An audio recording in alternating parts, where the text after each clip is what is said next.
Hello students, welcome to EPG Pathshala.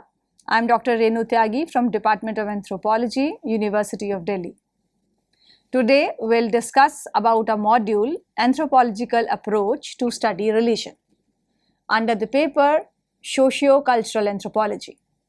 The learning objectives of this module includes the basic understanding of the anthropological approach to study religion. By this module, we will be able to understand the functions of the religions and the revitalization movements. We will be able to learn about the practices of religious beliefs, and in the end of the module, we will be able to understand the causal and the functional explanation of the religion. The famous anthropologist Anthony Wallace defined religion as a set of rituals rationalized by myth which mobilizes supernatural power for the purpose of achieving or preventing the transformation of state. Behind this definition lies a recognition that when people are unable to fix the serious anxiety causing the problems through technological or organized means, they try to do so through the manipulation of supernatural or spiritual beings and powers. This requires rituals or religion in action, which means or which can be seen as the basic expression of religion. Its major functions are to reduce the anxiety and boost the confidence, thereby helping people cope up with the reality.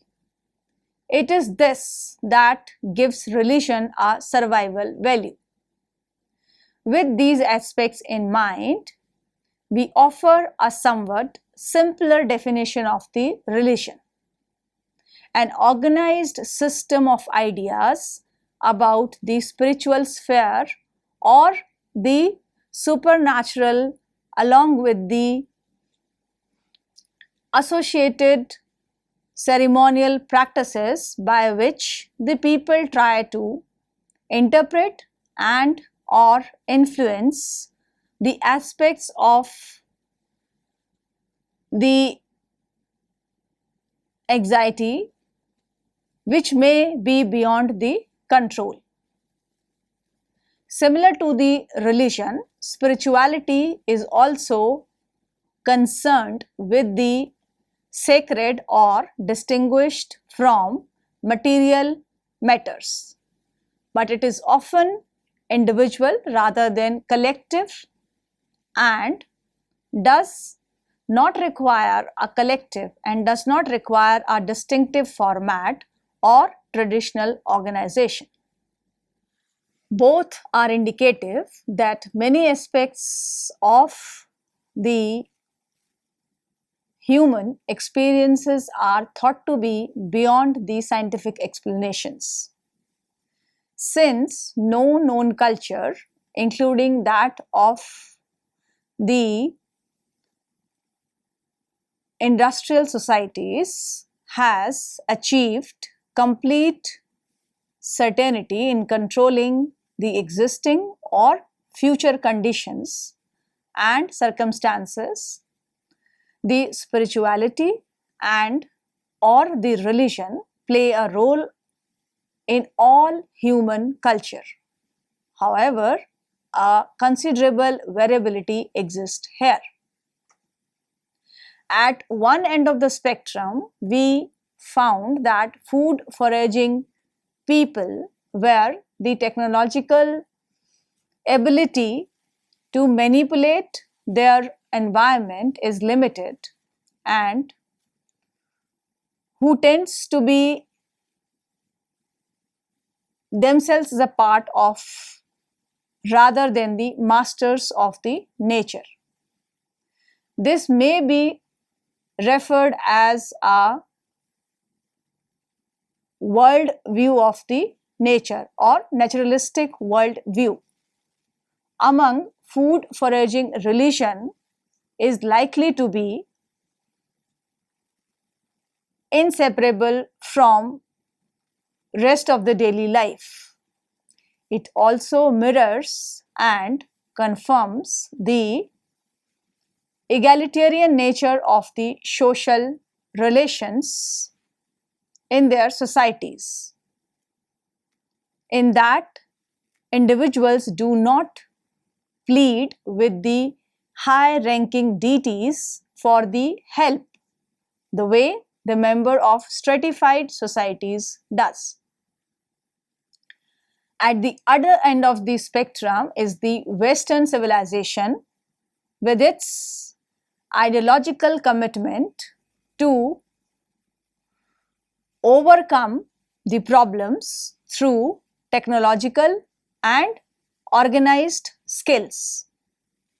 Here, religion is less part of their daily activities and is restricted to more specific occasions. Moreover, with its hierarchy of supernatural being, for instance, God, and in the religion, the angels or the saint is the holy people in which reflects and confirms the nature of the society in which it is embedded. Religious activities may be less prominent in the lives of the social elites who may be themselves as more in control of their own deities than it is in the lives of the peasants or members of the lower classes. Among the lower classes, religion was afforded some compensation for a dependent positions in society. Yet, religion is still important for elite member of the society in that it is practiced or it is rationality of the system in such a way that how it is advantageous to them. People are not as likely to question the existing social order as they might otherwise be. With hope for a better existence after the death, one may be more willing to put up with a disadvantaged position in life.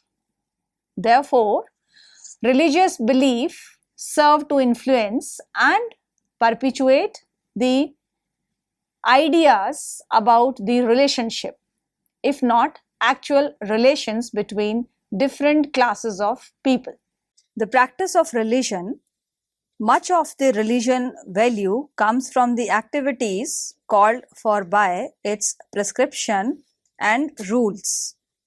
Participation in religious ceremonies may bring a sense of personal lift, a wave of reassurance, a feeling of overwhelming joy, and even a sense of moving into a state or a feeling of closeness to fellow participants. The belief and ceremonial practices of religion vary considerably. Yet, rituals that seems bizarre to an outsider can be shown to serve the same basic social and psychological function as do his or her own distinct rituals. Now let's see what is supernatural being and power. A hallmark of religion is belief in supernatural being and forces. In attempting to control by religious means what cannot be controlled in other ways, humans turn to prayer, sacrifice, and other religious or spiritual rituals. These presuppose the existence of spiritual forces that can be tapped into, or spiritual being interested in human affairs and available for aid.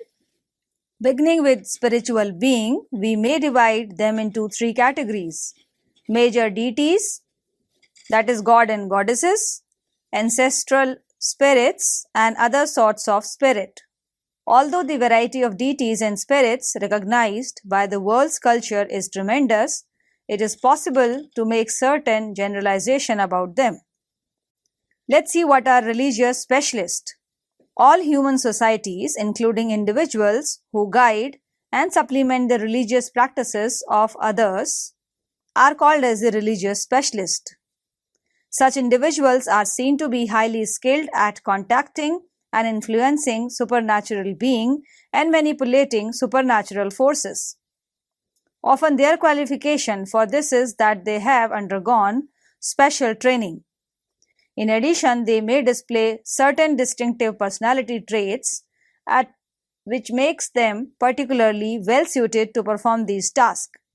Within societies with the resources to support a full-time occupational specialist, a priest or priestess will have the role of guiding religious practices and influencing the supernatural. Shamans are originally referred to medical religious specialists or spiritual guides. By means of various techniques such as fasting, chanting, or dancing, etc., these shamans enter into trance or altered state of consciousness. Now let's understand the function of religion. Just as belief in witchcraft may serve a variety of psychological and social function, so too does religious beliefs and practices in general. We may summarize these functions in a somewhat more systematic way. There are psychological functions of religion, which states to provide an orderly model of universe. This plays a key role in establishing the orderly human behavior. A social function of religion is to promote or reflecting concerning conduct. In this context, religion plays a role in social control which does not rely on law alone.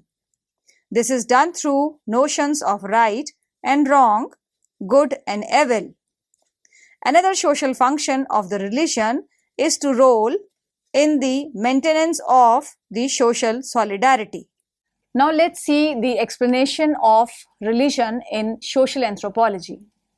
What do anthropologists attempt to explain of? What do the explanation consist of? And how do these explanations differ from each other?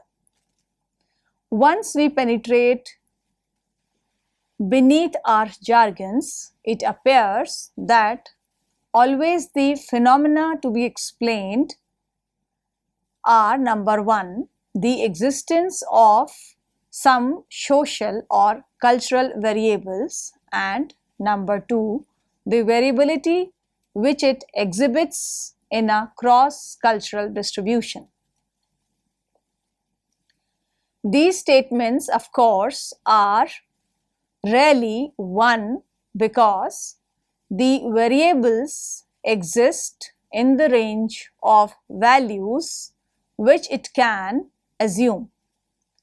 If a theory purports to explain the existence of religion, but its concepts are so general or so vague that it cannot explain the variability exhibited by the empirical instances, it is disqualified as a scientific or as a testable theory. In short, the existence of a socio-cultural variable means that any sense of behavior, cognitive, affective or motor, there occurs some behavior in which or by which the variable in question is instanced. Hence, a theory of existence of religion must attempt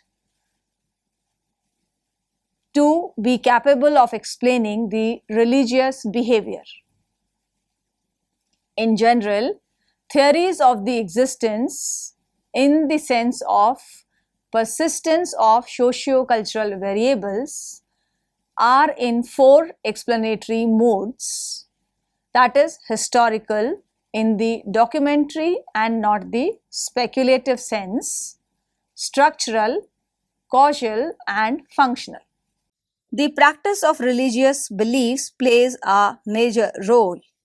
The religious actors not only believes in the truth of propositions about superhuman beings, but they also trust these beliefs. Their objects of concerns are that they trust in God, they fear and hate the Satans.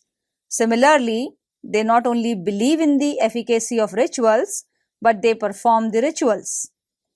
Explanation for religion then are addressed not only to the truth of religious proposition, but also and more frequently to certain practices.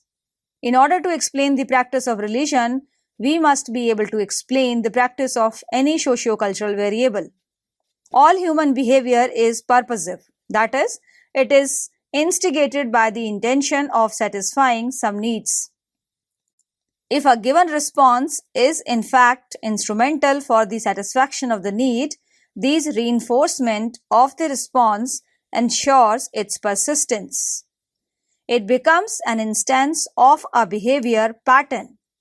Then it is not merely the intention of satisfying a need, but the expectation that its performance will achieve this end.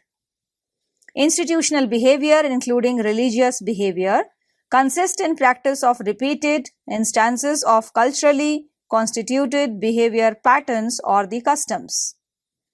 Like other behavior patterns, they persist as long as they are practiced, and they are practiced because they satisfy or are beliefs to satisfy their instigating needs. If this is so, an explanation for the practice of religion must be sought in the set of needs whose expected satisfaction motivates religious belief and the performance of religious rituals. Now let's see religion as a cultural system. Two characteristics of the anthropological work on religion accomplished since the Second World War. It strikes with such works is placed against that carried out just before and just after the first one. One is that it has made no theoretical advances of the major importance. It is a living off the conceptual capital of its ancestors, adding very little save a certain empirical enrichment to it. The second is that it draws what concept it does, use from a very narrowly defined intellectual tradition. Durkheim, Weber, Freud, Malinowski, and any particular work, the approach of one or two of them transcended figure is followed, but a few marginal corrections necessitated by the natural tendency to access the seminal minds or by the expended body of reliable descriptive data. Virtually no one even thinks of looking elsewhere, that is to philosophy, history, law, literature or the harder sciences as these men themselves looked for analytical ideas. And it occurs that these two curious characteristics are not unrelated. For an anthropologist, the importance of religion lies in its capacity to serve for an individual or for a group or as a society in general. Let us understand that there are distinctive conceptions of the world, the self, and the relation between them. On one hand, its model of aspect and of the rooted. From these cultural functions flow in turn the social and psychological ones. Now let's understand the causal and functional explanation of the religion. The acquisition of religious belief is to be explained casually, and the practice of these belief is to be explained in terms of motivation, which means that is it explained both casually and functionally. Religion persists because it has functions. It does or is believed to satisfy desires. Religion persists because it has causes. It is caused by the expectations of satisfying these desires. Both are necessary, neither is sufficient, and together they are necessary and sufficient. The causes of religious behavior are to be found in the desire by which it is motivated, and its function consists in the satisfaction of those desires which constitutes its motivation. Finally, the integrative or the real function of the religion in allowing the disguised expression of repressed motives serves a number of sociological functions. By providing a culturally approved means for the resolution of inner conflict between personal desire and cultural norms, religion reduces the probability of psychotic distortion of desires, thereby providing a society with psychologically healthy members. It protects society from the socially disruptive consequences of direct gratification of these forbidden desires. It promotes social integration by providing a common goal of superhuman being and a common mean of rituals by which these desires may be gratified. Now let's understand the different revitalization movements. No anthropological consideration of religion is complete without some mention of revitalization movements. That is, the movements for radical cultural reforms in response to widespread social disruption and collective feelings of great stress and despair. Many such movements developed in indigenous societies where European colonial exploitation caused enormous upheaval. Revitalization movements are by no means restricted to the colonial world, and in the United States alone, hundreds of them have sprung up. These range from the Mormonism, which began in 19th century, to the more recent Unification Church, led by Reverend Sun Myung Moon, the branch Dravidian led by the Seventh-day Adventist prophet David Koresh, and the Black Muslims led by Prophet Elijah Muhammad. Recent US revitalization movements also includes the American Indian revival of the spectacular Sundance ceremony now held each summer at various reservations in the Great Plains. Among the various types of revitalization movements is the cargo cult, a spiritual movement specially noted in Melanesia in the Southwest Pacific in reaction to the disruptive contact with the Western capitalism, promising resurrection of deceased relatives, destruction or enslavement of white foreigners, and the magical arrival of utopian riches. Indigenous Melanesian referred to the white men's wealth as cargo. In time of great social stress, native prophet emerged predicting that the time of suffering would come to an end and a new paradise on earth would soon arrive. Their deceased ancestors would return to life and the rich white men would magically disappear, swallowed by an earthquake or swept away by a huge wave. However, their cargo would be left for the prophet and their cult followers who performed rituals to hasten this supernatural redistribution of wealth. The famous anthropologist Anthony Wallace outlined a sequence common to all expression of the revitalization process. First is the normal state of society in which stress is not too great and sufficient cultural means exist to satisfy needs.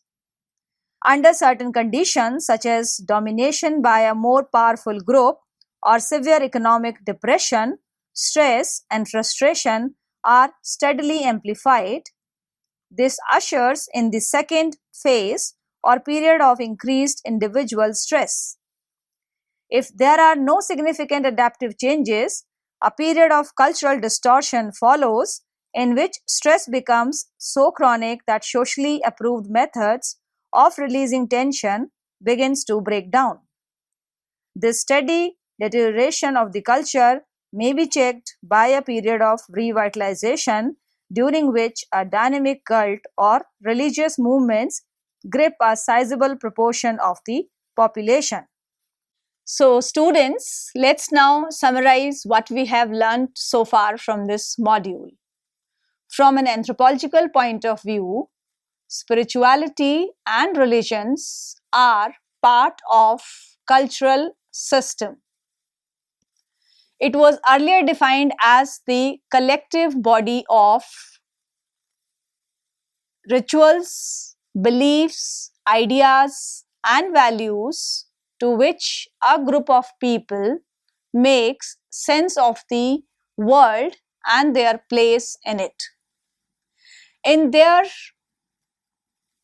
studies of different religions and spiritual beliefs and practices, anthropologists seek to remain unbiased regarding any particular cultural tradition. Instead, they examine spirituality and religion in the form of world's view, which is the collective body of ideas that members of a cultural or members of a culture generally share the ultimate shape and substance of their reality. Among people of all culture, particular spiritual or religious beliefs and practices fulfill sometimes social and psychological needs, such as the need to confront and explain the suffering and death. Religion gives meaning to individuals and group and their life, drawing powers from the spiritual forces or being and offering continuity of existence beyond death. It can provide the path by which people transcend their burdensome and moral existence and attain spiritual hope and the relief. Thank you.